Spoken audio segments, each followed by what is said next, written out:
This is Danny Flexen here for Seconds Out. Delighted to be joined by unbeaten Australian super lightweight Liam Paro. Liam, how are you? I'm good, mate. Thanks for having me. Anytime. As we could see from the background, it's a very different time in Australia than it is here in the UK. It's 9 a.m. here, but it's 6 p.m. 6 p.m. here, yeah, that's correct. In Brisbane. Yep. So just finished training? Yeah, just finished training about an hour ago. So, got the last spar in for this camp as I'm fighting next Saturday night. So sharp 6 to finish off like we always do. So feeling good, and yeah, fight night can't come quick enough. And tell us about that fight, because for people that don't know, you're closing in on a world title shot, WBO number 2, IBF number 3. There isn't an IBF number 1, so you're de facto number 2 for them as well. Is this kind of, you can't see it as a keep busy fight, but is this kind of the last fight before a really, really big one? Yeah, that's it. Like you said, we can't see it as a keep busy fight. Every fight we look at, it's a hard fight, so I can't look past no opponent. But yeah, it's this fight.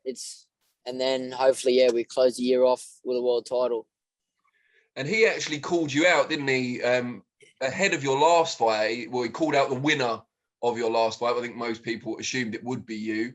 So yeah, although you're kind of levels above looking at the respective records, he's certainly coming to win. Yeah, that's right.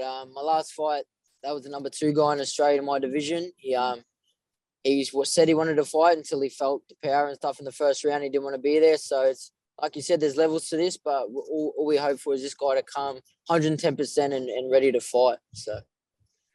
Now, let's take you back a bit, because this is the first time you've been on the channel. I believe you started boxing at the age of 13.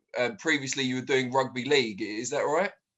Yeah, that's correct. Yeah. So I started boxing at 13 years old, still playing rugby league. And then the two sports don't go hand in hand, where I was having to cut weight for boxing and everyone was getting bigger in the league. So I had to take the plunge, and I chose boxing, and it's definitely paid off. What was it that got you to a boxing gym in the first place? It was one of my good friends that boxes here as well. He was just doing his hand wraps in the street. It was in the football off season, and I just asked him what he was doing, and he said just wrapping his hands for boxing, and he took me along, and that was it. I just fell in love with it there. And what was the kind of crucial thing that caused you to choose boxing over rugby league when that became a decision? I just love boxing. I love fighting. It's and just way more competitive. It's just one-on-one. It's man versus man. There's no team sport, so it's the ultimate test, and it just suited me perfectly. So that's what I went with. And tell us about your amateur career. What were the highlights, and what was your record at the end? I had 64 amateur fights, 56 and 8. Now I got to represent my country at the youth Olympics. But I always was more destined to be a pro.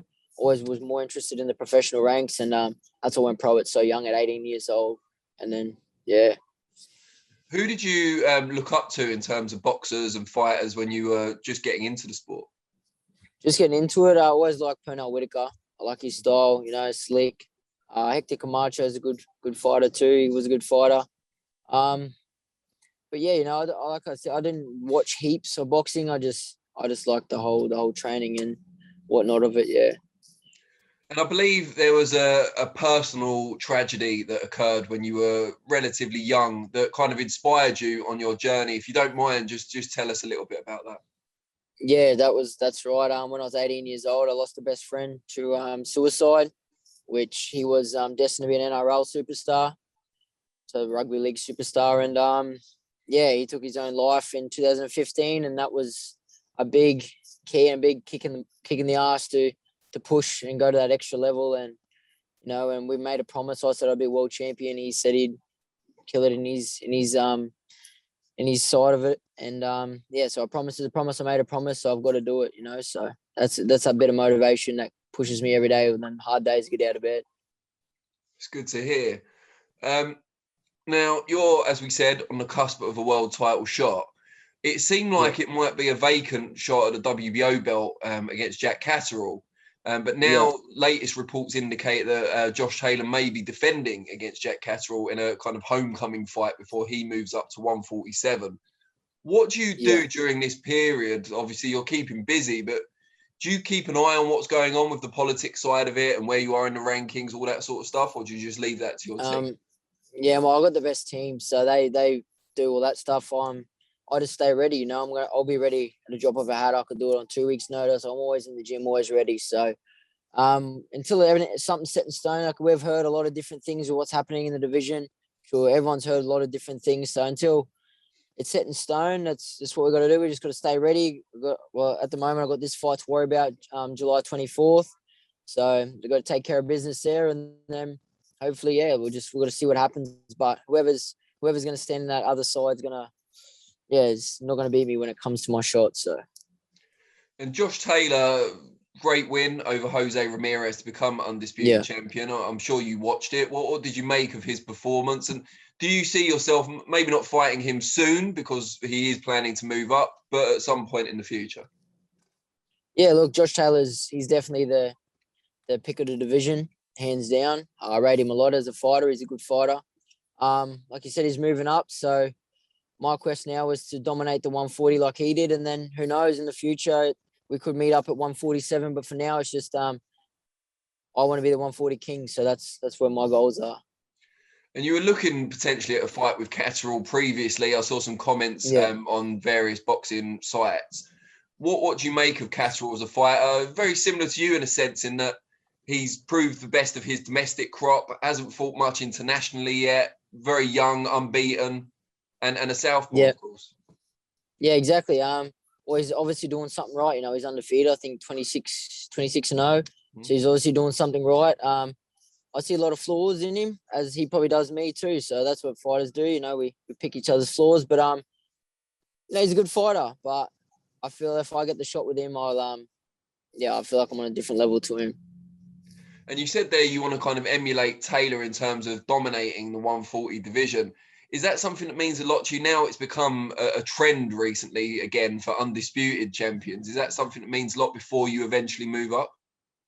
Yeah, definitely. You know, you got to dominate your division before you think about elsewhere. You know, like there's a lot, all the different belts now. You know, like the WBA is about 5 different world champions. So I feel until you've unified, you're not the legitimate like you are legit, but you know what I mean. Like unifying just puts the cherry on top. You're the king of that division. So.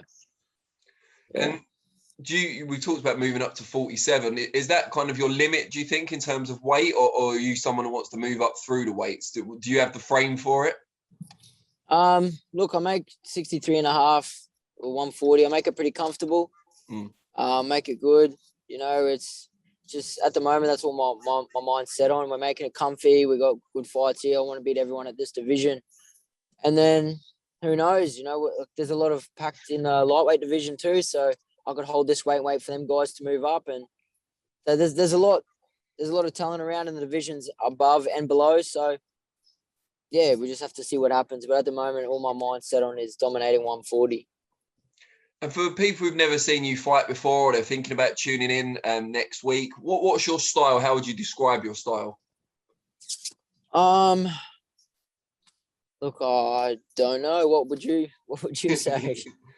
I'd say slick, explosive, southpaw, counter puncher for the most part. Yeah, definitely. Yeah, exactly. So, I agree. I've just done your job for you. Yeah, exactly. Yeah, no, it's good. But I'll just have to get people to tune in, and they can have their own opinions on what I do and whatnot. But yeah. Good stuff. Now, before we let you go, we always do this when someone's been on the channel the first time. Just tell people out there how they can find you on the various social media platforms, and they can get on board and follow the journey. Yeah, so on Instagram, Liam Paro Boxing. Facebook, Liam the Prodigy Paro. And I've just got on Twitter recently, so it's just Liam Paro. And tune in internationally on epicenter.tv next Saturday night for my fight. And just before I do let you go, who gave you that moniker, the Prodigy, initially?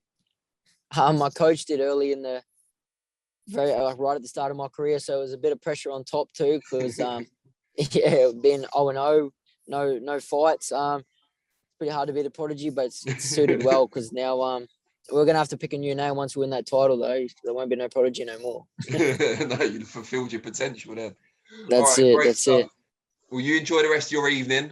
We're just Thank starting you our very day, much. of course, over here. But hopefully get you back on the channel after the fight as well. It'd be great to hear your Yeah, reflections on the performance. definitely. Thank you very much. Have a good day, and thanks for having me. And you, take care. Bye-bye.